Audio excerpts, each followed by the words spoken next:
Middle east में Iran और Israel के बीच का तनाव लगातार बढ़ता जा रहा है।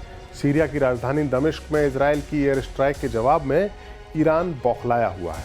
माना जा रहा है कि इस इलाके में कई महीनों से जारी इजराइल हमास युद्ध के बीच अब ऐसा वक्त आ गया है जब ये जंग तीसरे विश्व युद्ध के आगाज को न्योता दे सकती है या तीसरा विश्व युद्ध करा सकती है। इससे पहले 3 बार इस इलाके में यानी मिडिल ईस्ट के इलाके में अरब देशों ने मिलकर इजराइल पर हमला किया था।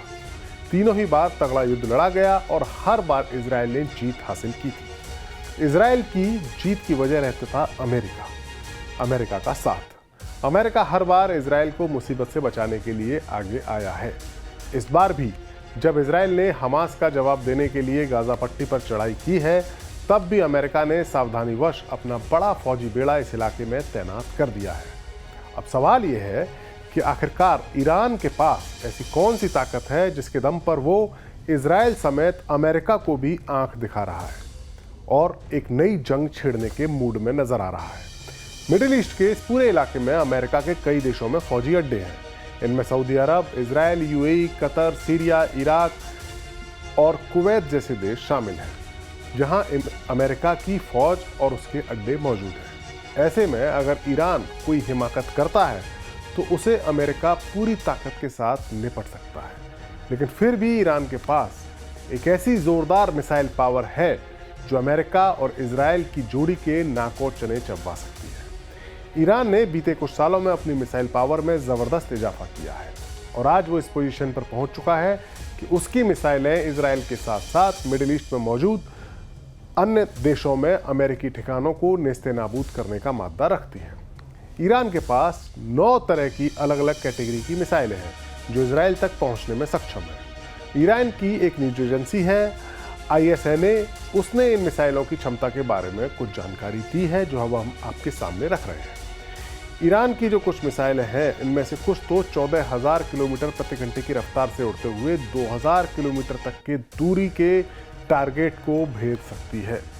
ईरान के मिसाइल जखीरे में मौजूद सेजिल मिसाइल 2000 से 2500 किलोमीटर की दूरी तक निशाना लगाने में सक्षम है।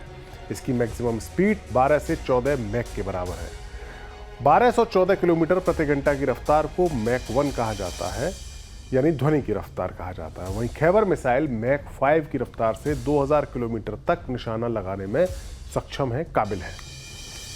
इमाद मिसाइल ये 2 से 7 मैक की स्पीड से 2000 किलोमीटर की दूरी तक अपने टारगेट को भेज सकती है। शहाब 3 मिसाइल मैक 7 की स्पीड से 2000 किलोमीटर तक दुश्मन पर हमला करने में सक्षम है।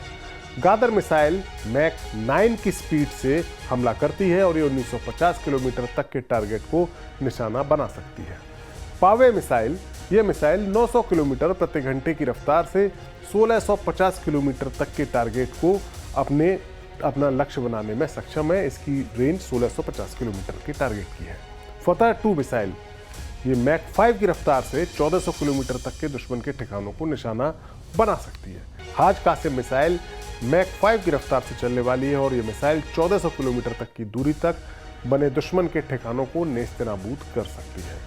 ईरान की ये वो मिसाइलें हैं जो किसी भी ताकतवर देश के पास मौजूद एयर डिफेंस सिस्टम को चकमा देने और उसको नाकाम करने में सक्षम है।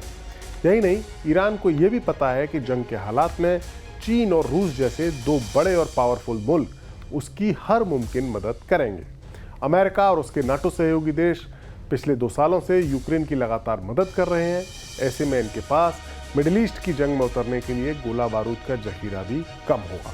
साथ ही ईरान ये भी जानता है कि मिडिल ईस्ट में मौजूद सऊदी अरब और यूएई जैसे अमेरिका के सहयोगी देश ये जंग नहीं चाहेंगे, क्योंकि ईरान की मिसाइलों का ताप तो उनकी धरती को ही झेलना होगा।